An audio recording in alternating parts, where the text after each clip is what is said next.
While I was squinting through my reading glasses trying to figure out how to repot the plants on the balcony, my phone started vibrating on the table. The screen lit up with a familiar name, Evan.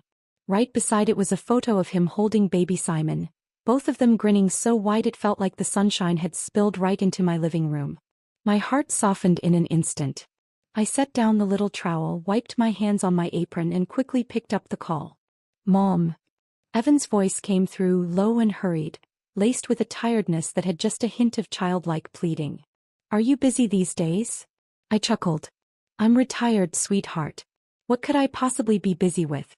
You, on the other hand, you sound wiped out. Trouble at work?" "No, not work." He paused, and in the background I could hear the faint, fragmented whimpers of a baby. "It's Lara. He's really worn out.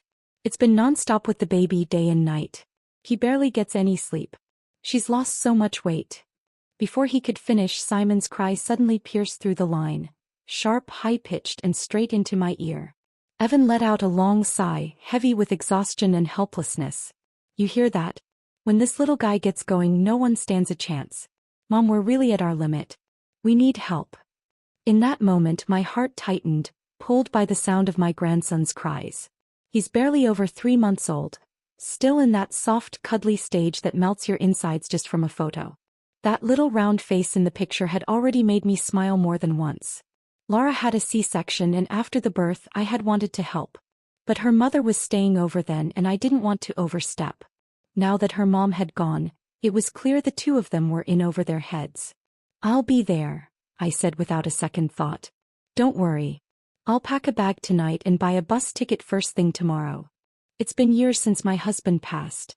The house has been quiet, too quiet if I'm honest. So the chance to see Evan and the baby, to be useful, to be needed again, well, that warmed something deep in me." After I hung up, I sat there for a moment, heart full, already making mental notes. I'd need to bring a few small gifts. Maybe some breathable cotton onesies for the baby, something soft and comfy for summer. And those organic cloth diapers I got from a friend a while back. So much gentler on the skin than the store-bought disposables. For Lara, I remembered she once mentioned she liked those collagen gummies. Said they were good for the skin. I'll bring a few boxes, just right for postpartum recovery. As I moved around the house, pulling things together, that little ache of loneliness I'd been carrying seemed to dissolve into the buzz of anticipation.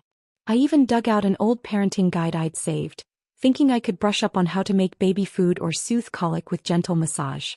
After all, I raised Evan myself. Now that he has a child of his own, how could I just stand by? Helping out isn't a chore, it's an honor.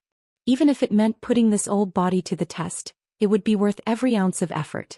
I could already picture it.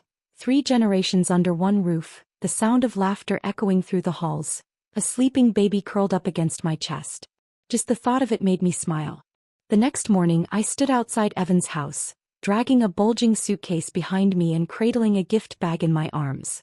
Inside were boxes of collagen gummies for Lara and a few soft, breathable onesies for baby Simon.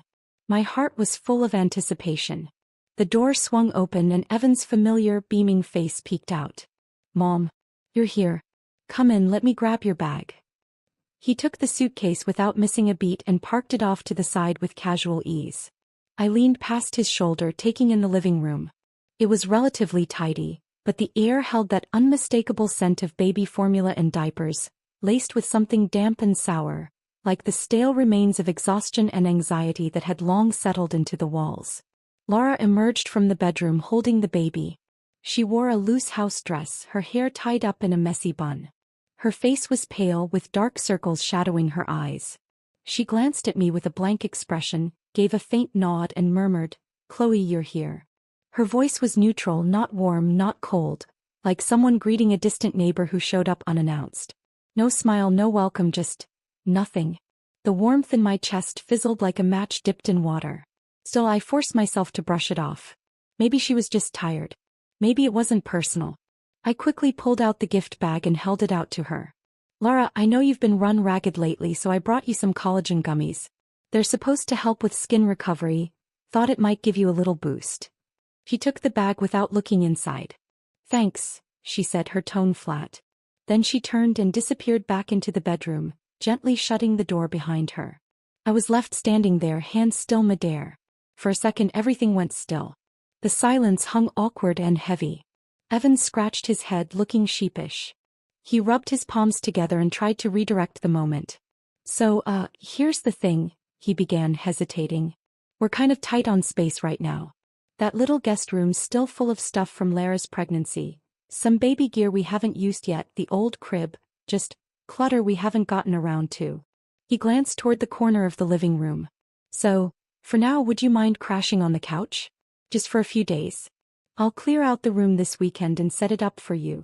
He pointed at the gray fabric sofa.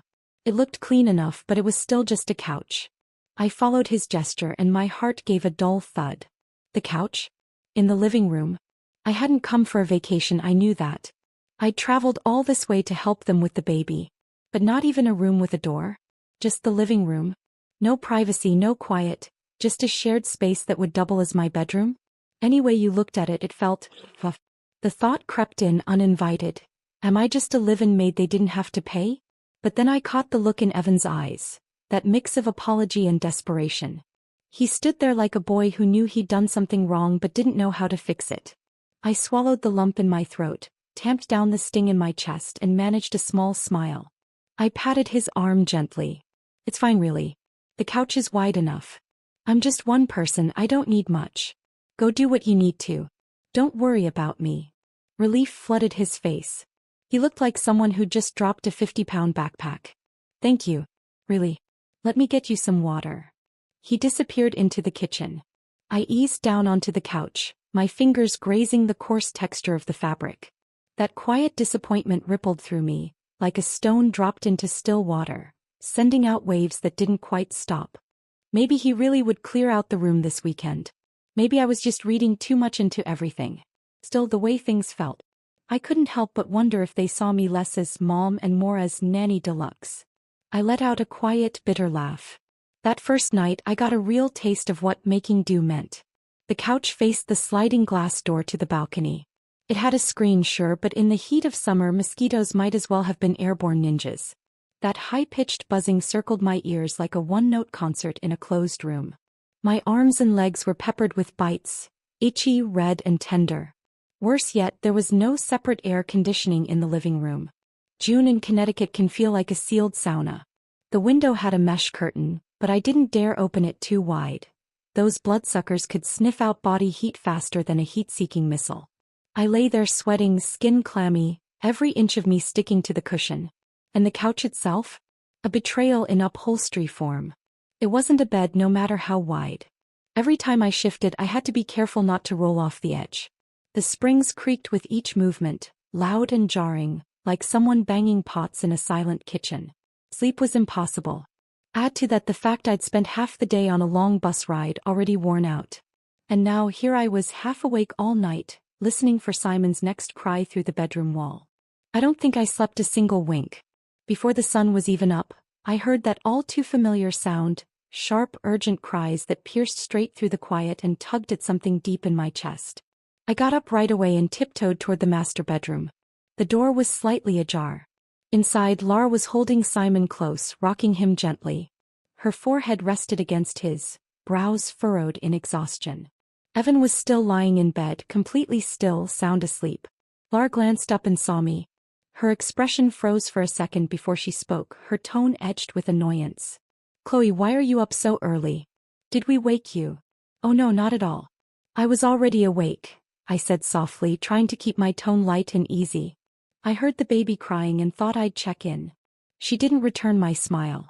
Just said flatly, "He's hungry." I was about to feed him. Then she turned her body away, a quiet signal that I wasn't needed, or welcome, any closer. I backed out quietly, retreating to the living room, my footsteps suddenly cautious, as if afraid I'd step on something fragile. Over the next 2 days, I became the house's unofficial full-time nanny. Lara breastfed the baby, but everything else, burping, diaper changes, rocking him to sleep, cleaning up the endless messes, was all on me. Simon had the kind of energy only babies seem to have. He couldn't stay asleep for long and demanded to be held the moment he stirred. I paced the living room over and over with him in my arms until my back ached and my arms felt like they were cast in concrete. As for Lara, she spent most of her time holed up in the bedroom. She'd say she was recovering, But more often than not, I'd see her scrolling on her phone, giggling at videos or tapping out messages with both thumbs flying. On the rare occasions she did emerge, it was to give instructions. Chloe, the bottles need to be sterilized. Chloe, don't put the baby's clothes in the washer. They have to be hand-washed. Chloe, the floor's getting dusty. Can you give it a quick mop? Every word landed like a task list handed down to a housemaid, clinical, cold, and without so much as eye contact. Evan still wore his usual easy smile, but he was out the door early for work and didn't return until evening. He'd give Simon a perfunctory tickle, hold him for maybe a minute or two, then hand him back and collapse onto the couch to zone out in front of the TV. Or he'd disappear into the home office with a half-hearted, "Gotta catch up on work." I never expected him to be hands-on, but seeing him dodge responsibility with such practiced ease still left a bitter taste in my mouth. Mealtime was its own small humiliation. Lara did the cooking.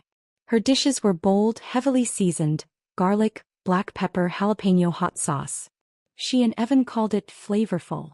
For me, with my sensitive stomach and years of sticking to mild, gentle food, it was overwhelming. Most of the time, I could only pick at a bit of salad or plain pasta while the rest of the table dug in happily. Eventually, I tried to speak up. "Lara, my stomach's a bit sensitive. Next time you cook, maybe you could make something a little lighter? Maybe a simple soup? Or skip the chili." She didn't even look up from her phone. "Chloe, you'll just have to make do. I'm exhausted taking care of the baby. I don't have the energy to cook separate meals. If it really doesn't work for you, you can eat out." Her voice was calm, almost polite. But the message was clear. "You're lucky we're feeding you at all." The sweat trickled down my temples in the stifling heat, and watching her so casually dismiss me made something balloon inside. Resentment, sadness, I don't even know. Like dough left too long to rise, it swelled until it pressed hard against my chest. What was I even doing here? I came all this way to help, to be part of their family's joy, to contribute. But now it felt like I was paying off some ancient debt with my body, like this was penance for sins I didn't remember committing. By day I was the baby wrangler. By night, mosquito bait on a lumpy couch. Mealtimes felt like a gamble. Maybe there'd be something I could eat, maybe not. It had only been 3 days, but I felt like an old mutt, worn thin and breathless. And yet the hardest part wasn't the aching limbs or sleepless nights. It was feeling invisible. Like I was just a placeholder. A gap filler. A tool to be used but never truly seen. By the third afternoon, the heat had become unbearable. The air was so still, not even a whisper of a breeze stirred the trees outside. Sunlight poured in through the windows like liquid fire, turning the entire house into an invisible oven. The humidity clung to the skin, thick and suffocating, making it hard to breathe. Simon must have felt it too. He cried nonstop, his little face flushed bright red, sweat beading on his forehead and the tip of his nose. I walked him in circles through the living room, fanning him with a handheld fan, but it did nothing. He kept squirming in my arms, his cries soft but persistent, those pitiful whimpers that made my heart ache. His face was so red it scared me. On the wall hung an old air conditioner, dusty but intact. It looked like it hadn't been used in a while, but it still seemed functional. I hesitated for a moment, then picked up the remote, telling myself I'd only turn it on for a little while, just enough to cool things down for the baby. I was soaked in sweat, my shirt sticking to my back like wet paper. I clicked the button. The machine hummed to life. A gentle stream of cool air drifted out, soft and refreshing. Within minutes, Simon quieted. The relief was immediate. His eyelids drooped, his tiny fingers found their way to his mouth, and soon he was peacefully dozing off in my arms. I exhaled in relief and was just about to sit down to finally rest, when the bedroom door suddenly flung open. Lara marched out, her steps quick and her brows tightly furrowed. She must have heard the AC kick on. Without a word, she stomped across the room and slapped the power button on the unit. The fan stopped instantly. The cool air vanished, replaced in a heartbeat by the thick, oppressive heat. It felt like someone had yanked away the last bit of air I had left to breathe. I stood there holding Simon, stunned, almost thinking I had imagined it. Then she spoke, sharp, loud, and completely unfiltered. "Chloe, do you have any idea how much electricity that thing uses in just 1 hour? We're already drowning in bills. Formula, diapers, the mortgage. We don't need to be throwing money away running the AC all day. Use the fan. That's more than enough for a baby." Her tone wasn't a suggestion. It was a scolding. Dismissive. like she was chastising a housekeeper who'd stepped out of line. She didn't even look at me, just stared at the unit like I'd committed some financial crime. For a moment, all the blood rushed to my head. My ears rang. I couldn't even hear the rest of the house, like someone had stuffed cotton in my skull. It wasn't about the electricity. It wasn't even about being reprimanded. It was the fact that I had been holding a baby who was flushed, sweating, uncomfortable, and all I had wanted was to ease his discomfort. That small act of care, of instinct, had earned me a public shaming. I looked at her, opened my mouth to speak, but no sound came out. My throat had locked up tight. The humiliation, the anger, and something colder, disappointment, sorrow, rose up in one great wave and crashed over me. I stood there soaked in it, like someone had dumped a bucket of ice water over my heart. It wasn't the AC that got shut off. It was the part of me that had come all this way out of love, out of devotion, out of the desperate hope that I still mattered. And she had slammed it to the ground, then stepped on it like it meant nothing. Lara didn't wait for a reply. She spun around, went back into the bedroom, and closed the door behind her with a firm thud. And there I was, still in the middle of the living room, holding Simon, who had just calmed down and was now beginning to fuss again as the heat wrapped around us like a wet blanket. The air felt solid with silence. I could barely breathe. My eyes stung, but I refused to cry. Tears wouldn't help me. They never had. They'd only make me look small, weak, pathetic. Instead, I carried Simon to the sliding door. There, at least, a faint breeze sometimes crept in through the cracks. I picked up the fan again and started waving it back and forth in slow, mechanical strokes. Simon shifted slightly in my arms. His little brows furrowed, his face still flushed and damp, a mirror of how I felt inside. I looked down as he finally drifted off. His breath was soft and even, his tiny hand curled into a fist against his cheek. He was beautiful. So innocent. So helpless. And the more I looked at him, the more my heart ached. What had I gone through these past few days? Sleeping on a couch, my legs covered in mosquito bites. Eating meals that upset my stomach while being told to just make do. Spending every waking hour caring for their child, cleaning their home, running around without pause, only to be spoken to like a hired hand. And now, scolded for turning on the air conditioner, for trying to help their baby. 3 days. That's all it took to wring me out like an old rag. But it wasn't just the exhaustion that hurt. It was being treated like I didn't exist. Like my help, my presence, my love, were all things to be used, not appreciated. Not even acknowledged. I had come all this way. For what? Because they were young, overwhelmed, and I thought maybe, just maybe, I could lighten the load? But they didn't see it that way. Everything I did was expected, assumed. My kindness wasn't kindness to them. It was duty. Obligation. Because we were family. Because blood is thicker than water. I had dreamed of warm, noisy dinners. Of baby giggles and sleepy cuddles. Of being part of something again. What I got was sweat, silence, and a growing ache that no one even noticed.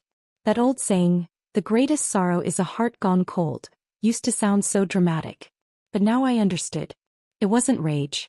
It wasn't even heartbreak. It was the slow freezing of everything inside me. I didn't want to argue. Didn't want to yell. What was the point of fighting with someone who didn't hear you? Someone who only saw their own exhaustion, not your effort? In that stifling, airless room, something in me went still. And in that stillness I made a decision. That evening, once Evan got home from work and Lara was tucked away in the bedroom nursing, I pulled him aside. I kept my voice calm, soft, careful not to let the weight of the past few days bleed through. Evan, I said quietly, I'm heading home tomorrow. He had just taken off his jacket. His hands froze mid-motion as he turned to look at me, surprise flashing across his face. What? You're going back? So soon? Mom, you've only been here a few days. I thought you were planning to stay longer, help us with the baby. I avoided his eyes. Something came up back home that I need to take care of. And, it seems like Lara's got things under control. I didn't mention the air conditioner. I didn't bring up the couch, the food, the commands barked like orders. There was no point. None of that would change anything now. Evan's brow furrowed, concern creeping into his voice. Mom, wait, is this because Lara said something? Did she upset you? You can tell me. I'll talk to her. She's a little short-tempered right now, but she doesn't mean anything by it. Don't take it personally. I shook my head, managing a tired smile. It's nothing like that, Evan. Lara and I are fine. Really. I just have my own life too, and there are things I need to handle. He looked at me like he wanted to argue, but the words never came. He nodded slowly instead, lips pressed tight. The next morning, before sunrise, I had already packed my things. There wasn't much, just a few changes of clothes, my toiletries. Everything I'd brought for them I left behind. Evan stood by the front door, his eyes a little red, trying one last time. Mom, you don't have to rush off. I'll clean out the guest room today. I'll get you a Real bed. Please just stay a little longer. Stay comfortable. I shook my head gently, my voice warm but firm. No, Evan. It's time. You've got a full-time job and Laura needs to grow into her role as a mom. It's important you two learn how to manage on your own. Even to my own ears, the words had a finality to them, a quiet line drawn in the sand. I won't be coming back to help like this again. But I knew it was what I needed to say. Laura never came out of the bedroom. Maybe she was still asleep. Maybe she just didn't care whether I left or stayed. Oddly enough, that made things easier. At least there was no need for pretense. Evan drove me to the bus station. The car ride was quiet, thick with unspoken things. He opened his mouth a few times, only to sigh and fall silent again. Just before we pulled up to the station, he reached into his wallet and pulled out 2 crisp $100 bills. He handed them to me, sheepish and hesitant. Don't be mad. Lara's just been overwhelmed. The baby's been so fussy and she's not herself.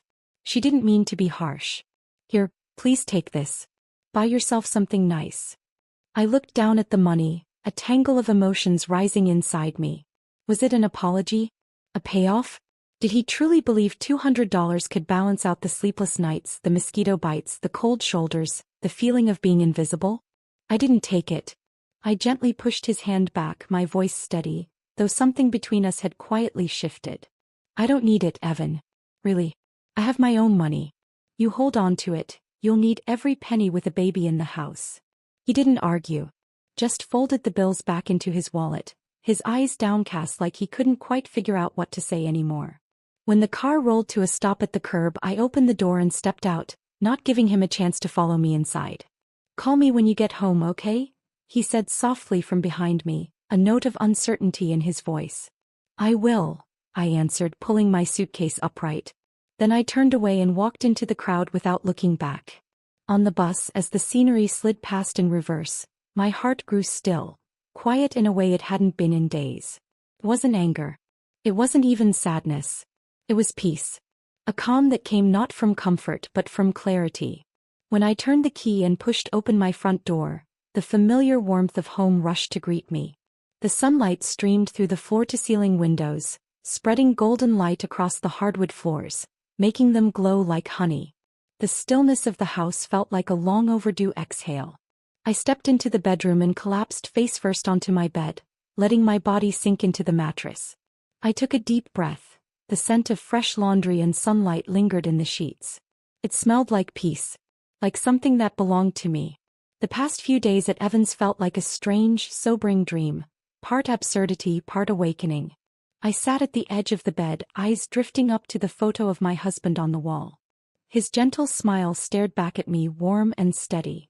In my mind, I could almost hear him saying, "Don't wear yourself out. Come home and rest." I spoke to him quietly in my heart, a whisper of confession, a tender goodbye.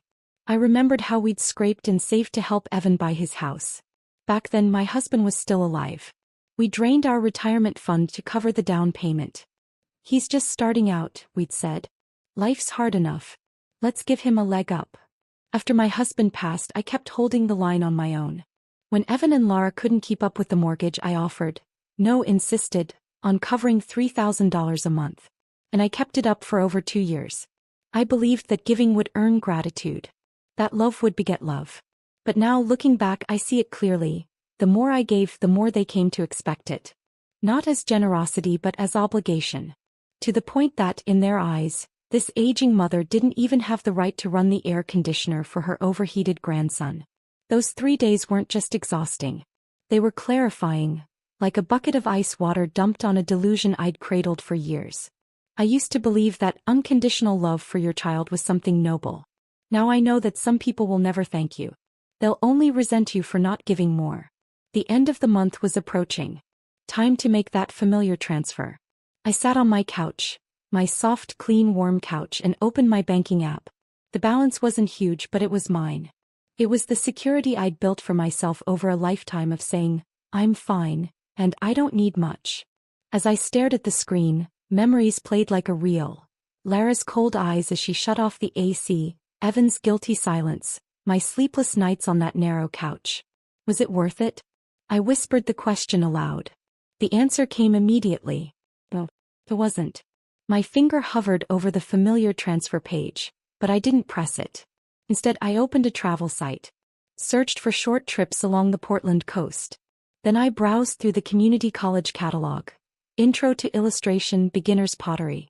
I made up my mind. That money I used to send them every month? From now on it's going to me. Not for Evan. Not for Laura. Not to help make things easier. But for me, a woman who spent most of her life taking care of everyone else and finally deserves to take care of herself. To sleep well. To eat what she likes. To live like a person, not a shadow. Even if it's just a new pair of walking shoes. Or a quiet dinner I don't have to rush through. That's not selfish. That's dignity. The days that followed were quieter than usual. In the mornings I'd stroll through the park, chatting with the neighborhood ladies about their grandkids and garden projects. In the afternoons I'd water the plants on my balcony, letting the sun warm my arms. Evenings I curled up on the couch with the TV humming in the background, and slept through the night without interruption. That calm wasn't something I forced. It came naturally, like a knot slowly untying. Because for the first time in a long time, I was no longer clinging to the illusion of being needed. And in that release I found a gentler kind of freedom. 2 or 3 days after the end of the month, Evan finally called. The moment I picked up, I could hear it in his voice, that cautious, tiptoeing tone that meant he wanted something. Mom, did you maybe forget something? I was holding the spray bottle, gently misting the plants by the window. At his words, my hand paused midair, but my voice stayed steady. No, I didn't forget. Why? He hesitated. Well, you know, the mortgage. His voice dropped even lower. You haven't transferred the money this month. Oh, the mortgage, I echoed, setting the bottle down and stepping out onto the balcony. The garden below was in full bloom, clusters of roses lighting up the space with color. I let my gaze settle there, speaking softly. Evan, I've thought it over. From now on, you and Laura should handle the mortgage yourselves. The silence on the other end was instant. So complete it almost sounded like the call had dropped. Kept going. You both have jobs now. You're earning decent incomes. It's time you learn how to carry the weight of your own home. My retirement fund didn't fall out of the sky. It came from decades of hard work, saving penny by penny. I need to hold on to what's left, not to splurge, but because someday I might get sick or need care. I can't afford to have nothing when that day comes. And besides, life's not just bills and errands. I want to take a pottery class. Maybe head up north for a few days, stand on the shore and listen to the ocean. Is that too much to ask? The silence stretched longer this time. So long I almost thought he'd hung up. Then finally his voice came back, flustered, sharper than before, with a thread of irritation he couldn't quite hide. Mom, what are you even saying? We had an agreement. You said you'd keep helping until I got promoted. You can't just stop out of nowhere. Do you know how tight things are this month? That's $3,000 just gone. We can't cover that overnight. It wasn't a plea. It was an accusation. Like I'd broken a contract. Like I'd pulled the rug out from under them. I almost laughed. This was what it came down to. After everything. After the couch, the cold leftovers, the barking commands, and that blank stare when I turned on the air conditioning for their baby. Promises go both ways. So does respect. Evan didn't stop. He rattled on about how expensive the baby was, how stressed Laura had been, how they were doing their best. Then more hesitantly, Mom, this isn't still about that AC thing, is it? Hey, come on. That was nothing. You're not still upset about that, right? I cut him off. My voice wasn't loud, but it was crystal clear, calm, unshakable, final. This isn't about being upset. And it's not about punishing anyone. It's about clarity. Evan, you're in your 30s. You've got a job. A family. It's time to step up and act like a grown man. Take responsibility for what's yours. I helped you at the beginning because I loved you, because I knew how hard starting out could be. That was grace, not obligation. But now, you're stable. You're earning. That house, your house, is your debt to carry. That's your duty. You say it's hard. Of course it is. Nothing about life is easy. But you can't keep leaning on me every time it gets uncomfortable. I can help for a season because I wanted to before. But I won't carry you forever. And frankly, I've earned the right to start living for myself. There was silence again. Only the sound of his breath, heavy and uneven, crackling through the line like static. After a long pause, he muttered, "Oi, I get it." Then click. The call ended. I stared at the darkening screen, still warm in my hand, and let out a quiet sigh. This wasn't over. I knew that. Lara, with her pride and sharp tongue, wouldn't let it go. Not without a storm. That much was certain. But for now, at least, I had drawn the line. And I was finally standing on the side that belonged to me. Sure enough, it didn't even take half a day before my phone lit up with a call from an unfamiliar landline. I stared at the screen for a moment, and deep down I already knew who it was. I answered calmly. "Hello. Chloe. What the hell is this supposed to mean?" Lara's voice exploded through the speaker, shrill and sharp-edged, her fury slicing straight through the line. She must have realized I'd blocked her cell and had gone out of her way to call from a different number. "You think you can just back out like that?" she snapped. "You promised to help Evan with the mortgage. Now you just decide to stop just like that? That's not right, it's dishonest." Her voice cracked from the sheer force of her anger, as if I'd committed some unspeakable betrayal. As if stepping back from their finances wasn't a decision, but an act of treason. I didn't answer right away. Instead, I pressed my palm gently against my knee, grounding myself in that simple warmth. These were the same hands that had rocked her baby to sleep, scrubbed her dishes, folded her laundry, non-stop thankless. But she didn't stop. "Do you even realize how much we're spending right now? Formula, diapers, bills piling up. This mortgage is suffocating us. And you're just going to walk away? Just like that?" She paused for breath, then barreled on as if trying to overwhelm me with guilt. "You promised, Chloe. You said you'd help until Evan got that promotion. What are we supposed to do now? Just magic up $3,000 a month out of thin air?" Her words hit like darts, one after another, each one sharpened with resentment. Liar. Irresponsible. Selfish. So I said nothing. I let her vent, let it all tumble out. I could hear the desperation beneath her rage. She needed someone to blame, and I was the easiest target. I wasn't going to interrupt her moment. But as she ranted, my mind drifted back. 3 weeks ago, the stifling heat of that living room, the baby sweating and crying in my arms, Lara walking out to switch off the air conditioner with a cold flick of the wrist. We can't afford the electric bill. Now here she was accusing me of being heartless, of abandoning them. Yet when I was the one standing in their house, sweltering, sleep-deprived, eating scraps and working like a ghost in the background, where was her concern then? Their idea of helping us out had never been a partnership. It was a one-way pipeline. I gave. Then they expected more. Finally I spoke. My voice was steady, calm, like I'd rehearsed it in my mind 100 times. "You're right, Lara. I did decide to stop sending the money. But it wasn't impulsive. I've thought about it for a long time. I helped you because I wanted to. But now I've decided I need to help myself." There was a pause. A short silence, heavy and tense. Then came the next wave, harsher, more frantic. "That's low, Chloe. Seriously. You're doing this just to make things harder for us? If we default on this mortgage, do you even understand what that means? Are you really prepared to take that kind of responsibility?" Her voice had a new edge now, not just anger but something darker. A warning. A threat. But I wasn't rattled. I didn't raise my voice. I didn't match her tone. I just answered quietly, firmly. "Lara, that responsibility was never mine to begin with. That house was your choice. Your loan. Your obligation. Being Evan's mother doesn't make me your financial safety net. I gave what I could when I could. That was kindness, not contract. I owe you nothing. And you're right about one thing, your life is hard. Raising a child, keeping a home, making ends meet, that's all real. But it's your life to figure out, not mine to fund. I'm not punishing you. I'm just done pretending I have no limits." There was nothing but silence. No yelling. No protests. Just a dead halt, like she'd slammed into a wall she didn't expect. Then the call dropped. I sat for a moment holding the phone in my lap, watching the screen fade to black. It was still warm from the call. My fingers were steady. My chest oddly calm. I thought that might be the end of it. That maybe finally we'd drawn our lines and walked our separate ways. But of course life rarely lets you off that easy. Something told me, Laura wasn't finished. Not yet. It all started with a phone call from a neighbor. That morning I had just gotten back from the community college ceramics class, a small lump of clay in my hand, my first attempt at a teacup, still damp and misshapen but mine. I was setting it out to dry when the phone rang. It was Carol, an old friend and longtime volunteer buddy from church. Her voice was low, like she was holding something in.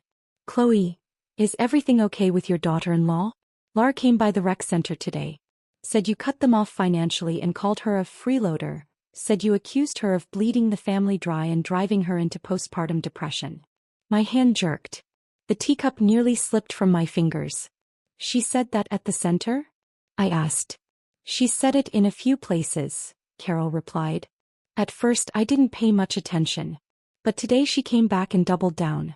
"She's telling people you told her, and I'm quoting, 'I'd rather donate to a stray dog than give another dollar to your house.'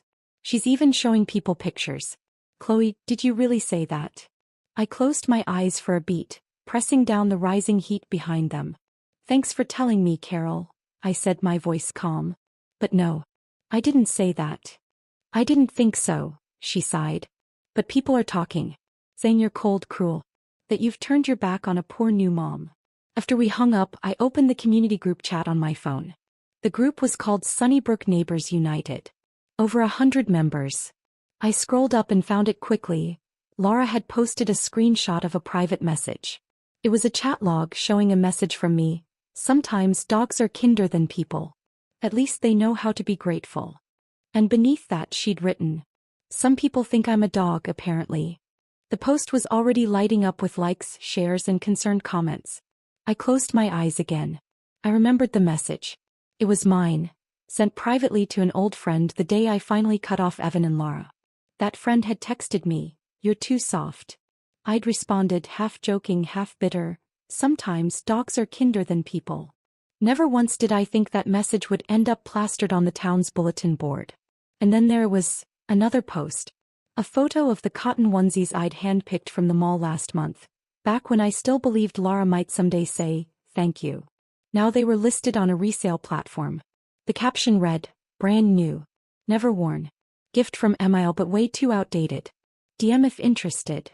I stared at the screen, my heart sinking into something heavy and cold. I'd spent an entire afternoon picking those out. She hadn't said a word of thanks. Just posted them online to sell. I didn't respond. Didn't argue. Didn't try to clear my name. I left the group chat. Silenced my notifications. Cleared the contacts I no longer needed. But Laura wasn't finished. 3 days later I ran into her outside the grocery store. She was holding the baby in one arm and dragging a shopping cart with the other. She positioned herself right beside mine, her voice low but biting. "Well, Chloe, are you happy now? Everyone in the neighborhood is talking. You've really stirred the pot." I didn't say anything. Just reached for a bunch of bananas. She kept going, her tone sharpening. "Why do you have to tell people I'm a parasite? You think it's fun for me to walk into the post office and have people stare like I'm trash? Even here, people look at me like I'm dirt." I glanced at her. So I said nothing. She leaned in a little, eyes narrowing. "Aren't you even a little afraid? That someday Simon will grow up and find out what kind of woman his grandmother really was?" That stopped me. I looked her square in the eyes, and for the first time in days, I let my voice carry. "No, Laura. What I'm afraid of is Simon growing up and finding out how his mother treated the woman who once held him while she slept through the afternoon." She froze. I pushed my cart forward a few steps, then spoke again, not looking back. "I'm not your item. I'm not your maid. If you want to insult me, lie about me, sell the things I gave you, fine. But don't think I'm going to keep bending over and handing you pieces of myself to stomp on. Simon's not an orphan. And you're not crippled. So stop pretending you need rescuing." Her cheeks flushed with anger. "What do you want from me?" I stopped. Turned. Looked at the baby in her arms, small, wriggling, squirming toward the sunlight. Then I softened, but only just. "I don't want anything," I said. "I just want to live my life. Sleep in the bed I paid for. Spend the money I earned. Go where I want, eat what I like. You think I don't love Simon? I love him more than I can say. But I'm done letting that love be used to climb over me, just so you can curse me for being in the way. Then I walked into the store.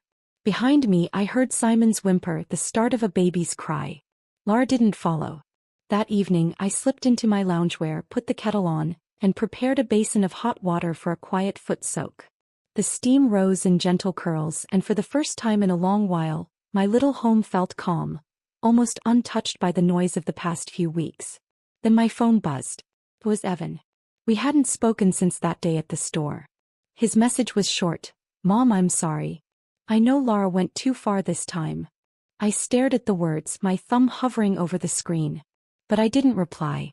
Apologies are nice, but this one had arrived too late, too cold. For the past 2 weeks, my days had felt almost unreal in their quiet. No messages. No phone calls. Not even a passing mention from Carol. It was like the storm had finally settled, leaving only distant ripples in its wake. Until that afternoon. I was sitting on a park bench watching the wind rustle through the trees when my phone buzzed again. This time an unknown number. Mom. The voice on the other end was shaky, frantic. It's me. Simon has a high fever. It's nearly 102 degrees. He's out of it and I don't know what to do. It was Evan. His voice cracked. I've been trying to reach the hospital but can't get an appointment. Lara's not answering my calls. I don't even know where she is. I don't know what to do. My heart clenched. Where are you? I asked. I'm coming right now.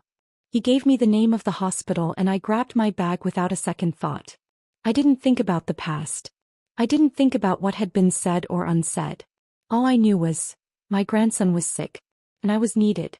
The year was chaos. Children's cries echoed through the halls. Evan stood in line at the triage desk, sweating through his shirt, arms aching as he held a limp, red-faced Simon against his shoulder. The baby's little hand dangled, barely gripping his father's collar. His tiny body burned with fever, his head resting against Evan's neck as he let out soft, pitiful whimpers. Evan's eyes darted between the endless line ahead and the pale, sweating child in his arms. He looked like a man unraveling, overwhelmed, helpless. Then beside him a small movement caught his eye. At the neighboring desk stood an older woman, hair silver, wrapped in a navy cardigan that hung loose on her thin shoulders. She was bouncing a feverish toddler gently in her arms while digging through her bag for an insurance card. At her feet were a child's backpack and 2 bulky packs of diapers. The child rested against her shoulder, eyes red and glassy, lower lip trembling from recent crying. The woman whispered gently in his ear, "Hang in there, sweetheart. Grandma's gonna get you signed in. We'll see the doctor soon, okay?" Evan froze. It hit him like a flash. A memory. He'd been that feverish boy once. In a hospital. At night. Crying. And she, his mother, had been the one standing for hours in that very line, holding him with one arm, paperwork in the other. She'd knelt to give him water. She'd whispered comfort even as her own eyes looked heavy with sleep. She'd stayed up all night for him. He hadn't remembered until now. His throat tightened and a strange heat rose behind his eyes. He looked down at Simon, his own son, burning with fever, clinging to him for comfort. And for the first time the apology came, not to his child but to the woman who wasn't there to hear it. "I'm sorry," he whispered. By the time I arrived at the hospital, Simon had been admitted. He was curled up against my chest, his little face flushed, his breath shallow. One small hand clutched at my blouse like an anchor. Evan sat beside me, his shoulders slumped, silent. After a long pause he finally said in a hoarse voice, "Mom, I'm sorry. For everything." I didn't look at him. My focus stayed on Simon. "How long has the fever been going on?" I asked quietly. 3 days, he said, voice barely above a whisper. Laura said it was just a little cold. I believed her. Thought it would pass. But this morning he wouldn't wake up properly. That's when I knew it wasn't just a cold. I nodded once, saying nothing. Evan let out a long sigh. "Laura. She was at a friend's gathering the other night. I didn't push it. I didn't think, God, I didn't think." I turned to look at him then, my eyes steady, sharp. "Your father, Evan. Your son had a fever for 3 days and neither of you did anything. You kept going to work. He went out partying. And all that time your baby was burning up." His head dropped as if all the air had been let out of him. Like a balloon punctured clean through. Meanwhile, on the other side of town, Laura was living through the most humiliating moment of her life. The day before, she had proudly posted a photo to Facebook. She was dressed in a stylish camisole, lips glossed, posing with a group of girlfriends at a trendy cafe. Caption read, "Being a mom doesn't mean forgetting who you are. A child isn't an excuse or a cage." The comments rolled in fast. "Hot mama. Love your glow. Motherhood looks good on you." Laura smiled, tapped a like and leaned back pleased. But then a new comment shot straight to the top. It was from her old college roommate, now a pediatric nurse at a local hospital. She wrote, "Funny, your kid's in our year right now with a 102 fever. But sure, go ahead and be yourself." The thread went dead silent. One of the women at the table, someone Laura barely knew, glanced at her and said flatly, "Maybe stop complaining about your mother-in-law not helping. Seems like you're not even helping yourself." Laura froze, her cheeks draining of color. The brunch fizzled. She didn't say goodbye. Just grabbed her bag and bolted out the door. She didn't go home. Didn't go to the hospital. Instead, she sat in her car scrolling through old photos. Most of them ones she'd once rolled her eyes at. One in particular caught her. A picture of Chloe holding Simon upright, gently patting his back to burp him. It was a photo she'd deleted ages ago, called it boring, clingy. But somehow it had restored from a backup. She stared at Chloe's expression. Soft, patient eyes full of care. She remembered mocking her. Calling her too much. Recalling the day she posted those baby clothes Chloe had bought. Too old-fashioned, she'd said, trying to sell them online for a few bucks. Someone had haggled the price down to less than the cost of a coffee. And just like that, something in her cracked. She sat there in the car crying for 2 full hours. Her makeup streaked down her cheeks. Her voice went hoarse. The next night I was still in the hospital with Simon. He'd finally broken the fever. His breathing was deeper now, more even. He was curled against my chest, one hand loosely holding onto my shirt. Evan dozed off beside me. I hadn't slept. At around 2 a.m. my phone vibrated. It was from Laura. Not a call. Not a text. An email. The subject line was blank. The message was shaky, scattered. An apology stripped of excuses or charm.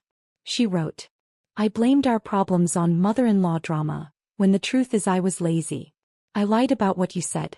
I sold the clothes you bought and laughed about it. That was wrong. All of it. I'm not a good mom. I haven't been a decent daughter-in-law. I know it's too late, but I hope you believe me when I say, I finally get it now." Attached was a photo. An old snapshot of the two of us laughing in the kitchen, flour on our hands from baking cookies together. It had been a genuine moment. A good one. I stared at that picture for a long time. Then I set the phone face down on the nightstand and closed my eyes. In the weeks that followed, Simon had a few more fevers, as babies often do. But this time, Evan and Laura didn't call me in a panic. They figured things out. Sometimes they'd text me, "Mom, does this look like a rash? Should we alternate Tylenol and Motrin?" I usually answered. But I started answering later. On purpose. Not because I was angry. Because they needed to try first, on their own. Laura sent messages too. Short ones. Polite. Never warm but not biting. The sharpness in her tone had faded. I didn't ignore her. I just didn't rush to smooth things over. I didn't rush to do anything anymore. We weren't fixed. But maybe we were moving in the right direction. The plants on my balcony had bloomed again. I repotted every one of them, carefully loosening roots, trimming leaves, refreshing the soil. That evening, the sunlight poured across my living room floor in soft streaks. I curled up on the couch with a cup of tea and flipped through the travel guide I'd once abandoned halfway. And for the first time in a while, I understood something deep in my bones. A good life isn't about surviving. It's not about sacrificing until there's nothing left. A good life is one where you don't need to beg for space to breathe. Where you don't need to earn kindness. Where you take care of yourself, not to prove a point but because you're worth the care. I wasn't going anywhere. I wasn't planning to leave again. But I wasn't the same mother who rushed in at every cry. I wasn't the woman who overextended to avoid loneliness. I wasn't the invisible force holding up a household in silence. I was me. The relationships in my life were still healing. The child I loved was still growing. And my days, My real, full, rich days were just beginning. Only this time I was living them for myself.